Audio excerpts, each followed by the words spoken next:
June மாதம் 19ஆம் தேதி பரபரப்பா இருந்த உலக பொருளாதாரத்தினுடைய சரிவு கொஞ்சம் கொஞ்சமாக மீள ஆரம்பித்திருக்கிறது போன்று தெரிகிறது இன்றைய நாள்ல செய்திகளை பார்க்கும்போது. காரணம், கடந்த 110 நாட்களுக்கு முதல்ல இருந்த எண்ணெய் விலை, உலக சந்தையில் இருந்த கச்சா எண்ணெயோட விலை சடுதியாக குறைந்து வருகிறது.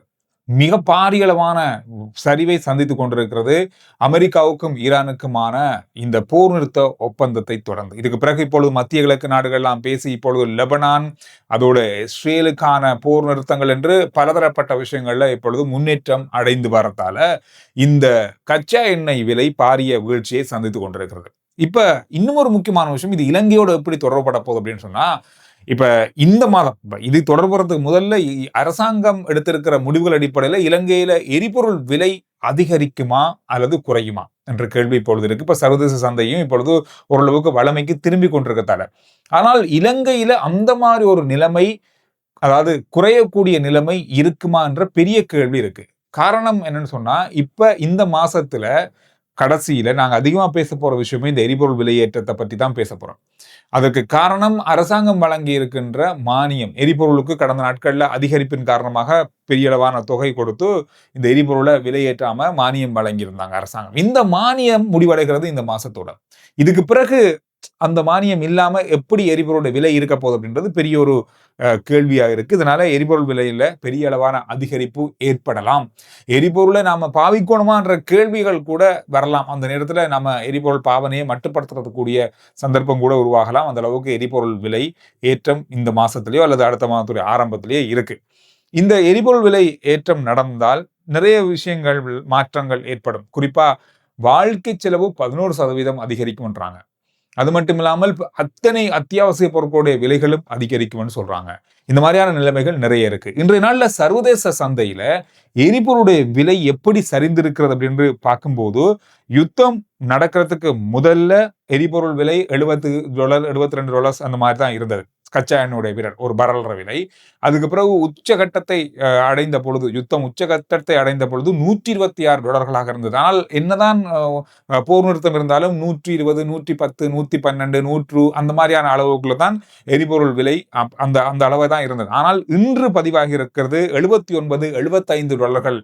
கிட்டத்தட்ட யுத்தம் தொடங்கிய பிப்ரவரி 28 அந்த காலப்பகுதிக்குள்ள இருந்த அந்த அளவுக்கு இப்பொழுது கச்சா எண்ணெயோட விலை குறைந்திருக்கிறது. இலங்கையில பெட்ரோல் விலை அல்லது டீசல் விலை, எரிபொருள் விலை குறையுமா? இப்ப குறைஞ்சிட்டு தானே சர்வதேச சந்தையில, அதுக்கேற்ற வகையில தானே அரசாங்கம் நமக்கு எரிபொருளை தாரன்னு சொன்னாங்க அப்படின்னு சொல்லி நீங்க கேட்டா இல்ல. காரணம்னு சொன்னா, அமைச்சர் என்ன சொல்லியிருக்காருண்டா, இல்ல எரிபொருள் விலை சர்வதேச ரீதியில குறைஞ்சாலும் நாங்க இப்பொழுது நாட்டுக்குள்ள முதல்ல கொண்டு வந்து இங்க கையிருப்பில் வைத்திருக்கிற எரிபொருள் எல்லாமே உச்சகட்ட விலை இருக்கும் போது வாங்கியது. அதனால இப்ப எரிபொருள் விலை சர்வதேச ரீதியில குறைந்தாலும் அந்த அளவுக்கு குறைக்க முடியாது அப்படின்றத சொல்லியிருக்காங்க. இது ஒரு பெரிய சிக்கலை ஏற்படுத்தும். அந்த அடிப்படையில பார்த்தா எரிபொருள் விலை நம்ம நாட்டுல சர்வதேச சந்தையில குறைந்தாலும் இங்க குறைய வாய்ப்புகள் இல்லை. இதோட இன்னும் ஒரு நடைமுறை ஒன்று அமுலுக்குள்ள வருது. இந்த மாதம் 30ஆம் தேதியிலிருந்து ஒரு வட் வரி தொடர்பான அமுல்.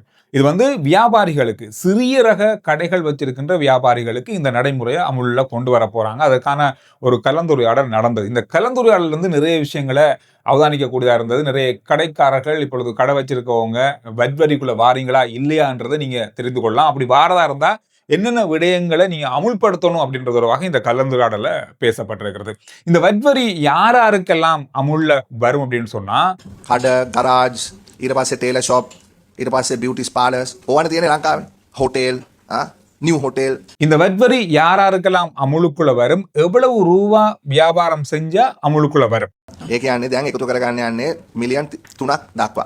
දවසට ලක්ෂයක රෙවෙනියු ටර්න් ඕවර් තියෙනවා. அதாவது 3 மில்லியன், 30 லட்சம் ரூபாய்க்குள்ள ஒரு மாசத்துல ஒரு கடையில வியாபாரம் நடக்குதுன்னு சொன்னா நீங்க வட்வரிக்குள்ள வரணும். அதாவது கிட்டத்தட்ட ஒரு நாளைக்கு 1 லட்சம் ரூபாய். சரி, எந்தெந்த மாதிரியான கடைகள்? இப்ப நிறைய விஷயங்கள் இருக்கு. பார்மசி இருக்கு, மரக்கறி கடைகள் இருக்கு, பழக்கடைகள் இருக்கு, ஹார்ட்வேர் இருக்கு, கராஜ் இருக்கு, சர்வீஸ் சென்டர்கள் இருக்கு. இந்த மாதிரி நிறைய நிறைய கடைகள் இருக்கு. இதுல எந்தெந்த வியாபார நிலையங்கள் இந்த වට්වරිකුල வாராங்கன்னு சொன்னா, නෑ සභාපතිතුමා ඔතන කොටසක් අත්හැරෙනවා. දැන් අපි සිල්ලර කඩයක් අපි අරගත්තොත් ඒ සිල්ලර කඩේ වැට් එක නිදහස් භාණ්ඩ විකුණනවා. ඇග්‍රිකල්චර් ප්‍රොඩක්ට්ස් එනවා මාකට් එකට. ඒවා වැට් එකෙන් නිදහස්. ඔව් එතකොට නිදහස් වෙන්නේ මොනවද? එළවලු කඩ, සීනි, පළතුරු කඩ, ඒ වගේ ඒ වගේ දේවල් නිදහස් ගත්තා වෙනවා. නිදහස් වෙනවා. ඒ වගේම ෆාමසිස් හරි පාමසි නිදහස් වෙනවා. හරි பொதுவா மரக்கறி கடைகள், பழக்கடைகள், உள்நாட்டுல உற்பத்தி செய்யப்பட்ட வியாபார பொருட்களை விற்கின்ற கடைகள், ஃபார்மசிகள் இவங்களுக்கு வட் வரி இல்லை. பொதுவா நாம ஒவ்வொரு நாளும் வாங்குற பொருட்கள்ல எதுக்கெல்லாம் வட் வரி இருக்குன்னு சொன்னா පැට් එක අනිකුත් කන්සියුමබල් අයිටම්ස් වලට වදිනවා. ඒ කියන්නේ ටූත්පේස්ට් හෝටල් එකට වදිනවා. කිරිපිටියකට වදිනවා වදිනවා.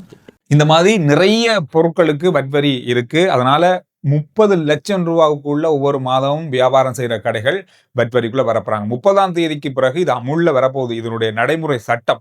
ஆனால் இது எப்ப இருந்து கட்டுறதுக்கு ஆரம்பிக்கணும்ன்றது பெரிய கேள்வியா இருக்கு. பெரிய ஒரு அளவான அதற்கான ஒரு நிகழ்ச்சி திட்டமே வேண்டும். இது ஒரு பெரிய ஒரு சிக்கல்ல இருக்கு அப்படின்னு சொல்லப்படுது. POS මැසින් ඕනේ නේද POS මැසින් දැන් තියනවද හැමෝටම අපිට ප්‍රොවිෂන් එකක් දැන් මේ පනත ඇතුලේ එකක් තියෙනවා. ඒතර ඒ ප්‍රොවිෂන් එක අනුව රෙජිස්ටර්ඩ් වැට් බදුරු ලියාපදිංචි වෙන අයට POS මැෂින් වලට යන්න වෙනවා. ඒකට අදාළ ප්‍රෙස්ක්‍රිප්ෂන් කරාට පස්සේ මාස 3ක් ඇතුළත යන්න තමයි තියෙන්නේ. ඒකට ඒ කටයුතු කරගෙන යනවා. එතකොට මාස 3කින් මේගොල්ලෝ ගියේ නැත්තම් POS මැසින් එකට මොකද වෙන්නේ நிறைய வியாபாரிகள் இதுல குழப்பத்தில் இருக்காங்க. நாங்களும் இதுக்குள்ள வாரமா, நாங்க எப்படி வரி கட்டணும், அதுக்கான என்ன ஏற்பாடுகள் இருக்கு அப்படின்றத தெரிஞ்சு கொள்றதுக்கு நிறைய பேர் ஒரு என்ன சொல்றது, யார்கிட்ட கேட்கிறன்ற பெரிய கேள்வி இருக்கு. நீங்க வந்து இது தொடர்பாக இறைவரி திணைக்களத்தோடையோ அல்லது வட்வரி தொடர்பான நிறுவனங்களுடையோ அந்த திணைக்களங்களோடையோ நீங்க தொடர்பு கொண்டு தொடர்பாக அறிந்து கொள்ளக்கூடியதாக இருக்கும். அனைத்து சமூக வலைத்தளங்கள், செய்தித்தளங்கள்ல இந்த புகைப்படத்தை இன்றைய நாளில் பார்த்திருப்பீங்க. ஐசிசியினுடைய தலைவர் ஜெய்சா இன்றைய நாளில் ஜனாதிபதி அன்றகுமார் திசாநாயக்க அவர்களை சந்திச்சிருக்காரு. இலங்கைக்கு வந்திருக்காரு. வந்து அவரை மட்டுமல்லாமல் விளையாட்டுத்துறை சம்பந்தமான நிறைய பிரமுகர்கள், நிறைய கூட்டங்கள், முக்கியமானவர்கள் எல்லாரையுமே சந்திச்சிருக்காரு. இதுல வந்த நோக்கம் இலங்கையுடைய கிரிக்கெட் எதிர்காலம், இப்பொழுது இருக்கின்ற நிர்வாக சபை, இந்த மாதிரியான விஷயங்கள்ல அடுத்த கட்ட நடவடிக்கை எப்படி இருக்க போது, கிரிக்கெட்டினுடைய எதிர்காலம் பற்றியான தகவல்கள், இந்த மாதிரியான முக்கியமான விடயங்கள்ல கலந்துரையாடி இருக்காரு. இது ஒரு முக்கியமான சந்திப்பாக பார்க்கப்படுது. நாட்டுல பொது போக்குவரத்தை மேம்படுத்துறதுக்கு இலங்கையினுடைய போக்குவரத்து சபை மிகப்பெரிய அளவுல அடுத்த கட்ட நடவடிக்கைகள் எடுத்து வராங்க. 104 மெட்ரோ பேருந்துகள் இலங்கைக்கு வருவதற்கு தயாராகி இருக்கிறது. அது தொடர்பான புகைப்படங்கள் சமூக வலைதளங்களில் இன்றைய நாளில் வெளியிடப்பட்டிருக்கிறது. ஆகஸ்ட் மாதம் முதல் இந்த 104 பேருந்துகளும் இலங்கையினுடைய பல பிரதேசங்கள்ல இயங்க போகுது. இலங்கை போக்குவரத்து சபையோட இணைக்கப்பட போகுது. நீதியமைச்சர் கிளிநொச்சியில நடந்த அபிவிருத்தி சபை கூட்டத்துல ஒரு விஷயத்த சொல்லியிருக்காரு. PTA சட்டத்தை நீக்கிவிட்டு, பயங்கரவாத தடை சட்டத்தை நீக்கிவிட்டு மக்களுக்கு நலனளிக்கக்கூடிய ஒரு சட்டம், புதிய சட்ட முறைமை ஒன்று மிக விரைவில் பாராளுமன்றத்துல சமர்ப்பிக்க போறோம் அப்படின்னு சொல்லி கிளிநொச்சியினுடைய கூட்டத்தில் வச்சு சொல்லியிருக்காரு. இது ஒரு முக்கியமான விஷயமாக இன்றைய நாள்ல பார்க்கப்படுது. அதோடு ஈஸ்டர் குண்டு தாக்குதல் தொடர்பான குற்றத்தின் அடிப்படையில முன்னாள் ஜனாதிபதி கோட்டாபய ராஜபக்ஷ அவர்களை கைது செய்வதற்கான எந்த விதமான ஆதாரங்களோ அல்லது அதோடவான சாட்சியங்களோ இல்லை என நீதிமன்றத்தில் அவருடைய சட்டத்திறனி குறிப்பிட்டிருக்காரு. இன்றைய நாள் சமூக வலைதளங்களில் இன்னும் ஒரு வீடியோ பரவலாக பார்த்திருப்பீங்க. இந்த சம்பவம் வந்து திரணியகலையில நடந்திருக்கிறது. என்ன நடந்திருக்குன்னு சொன்னா, போதைப்பொருள் ஒழிப்பு பிரிவினர் அவர்களுக்கு கிடைத்த தகவல்களின் அடிப்படையில அபிசாவளை பிரதேசத்துல உள்ள இந்த கிராமத்துல போதைப்பொருள் பரிசோதனையில் நடந்த போது இளைஞர்கள் அங்கிருந்தவர்கள் போலீசாரோடு முரண்பட்டிருக்காங்க, போலீசாரை தாக்கியிருக்காங்க. இதனால 4 போலீசார் வைத்தியசாலையில் அனுமதிக்கப்பட்டிருக்காங்க, காயங்களுக்குள்ளாகி. இந்த போதைப்பொருள் ஒழிப்பு நடவடிக்கையின் போது ஏற்பட்ட முருகல் நிலையே இதற்கு காரணம் சொல்லப்பட்டிருக்கிறது.